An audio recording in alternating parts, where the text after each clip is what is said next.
এই যে ফজর নামাজ নিয়েছে আদম সফিউল্লাহ, জোহরের নামাজ নিয়েছে ইব্রাহিম খলিলুল্লাহ, আসরের নামাজ নিয়েছে ইউনূসুল্লাহ, আর মাগরিবের নামাজ নিয়েছে ইসরাহুল্লাহ, ইয়াসার নামাজ নিয়েছে মুসা কারিমুল্লাহ। এই মাওলানা সাহেব, তোমার কাছে আমার প্রশ্ন, সে নবী সৃষ্টি না হলে পৃথিবী সৃষ্টি হতো না, সে নবী না হলে কিছুই হতো না, সে নবীর নামাজ কোনটা?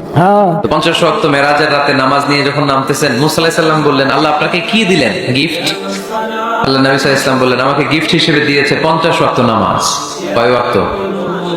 50 ওয়াক্ত। মুসা আলাইহিস সালাম বলে, সর্বনাশ, বলেন কি 50 ওয়াক্ত পড়বে না? আমি তো আপনার আগে দুনিয়াতে নবী হিসেবে এসেছিলাম, আমার ফিল্ড ওয়ার্কের এক্সপেরিয়েন্স আছে, উম্মত চড়ায় খাইছি তো আমি জানি পড়বে না। আপনি যে দেখেন কমায় আনা যায় কিনা। পড়ি নাকি আমরা? 5 ওয়াক্ত তো পড়ি না, ঠিক কিনা? তো গেলেন যে বললেন, আল্লাহ মুসা আলাইহিস সালাম তো বলে যে পড়বে না আমার উম্মত, কমায় দেন না। আল্লাহ 5 ওয়াক্ত কমায়া 45 ওয়াক্ত দিলেন। আবার নেমে আসলেন কত? 45। মুসা আলাইহিস সালাম বলে, আবার যান, আবার পড়বে না, পড়বে না, কমায় নেন, ভালো হবে। আবার গেলেন, আবার 5 কম। আবার আসলেন, সাইয়েদনা মুসা আলাইহিস সালাম বললেন, আবার যান, পড়বে না। আবার গেলেন, 9 বারে 5 নং 45 ওয়াক্ত কমায় দিয়া রাখলেন কয় ওয়াক্ত? 5 ওয়াক্ত নিয়ে আল্লাহ হাবিব ফিরে আসতেছেন। মুসা আলাইহিস সালাম বললেন, কি অবস্থা, কয় রাকাত, কয় ওয়াক্ত?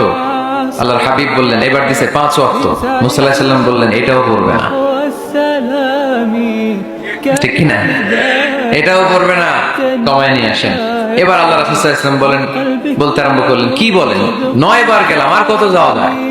আর পারুম না, লজ্জা লাগে, আমার শরম লাগে। সহিহ বুখারীতে এই কথাটাই এসেছে, আস্তাহি মির রাব্বি, আমার এবার লজ্জা লাগে যেতে। শরম বলেও তো একটা কথা আছে।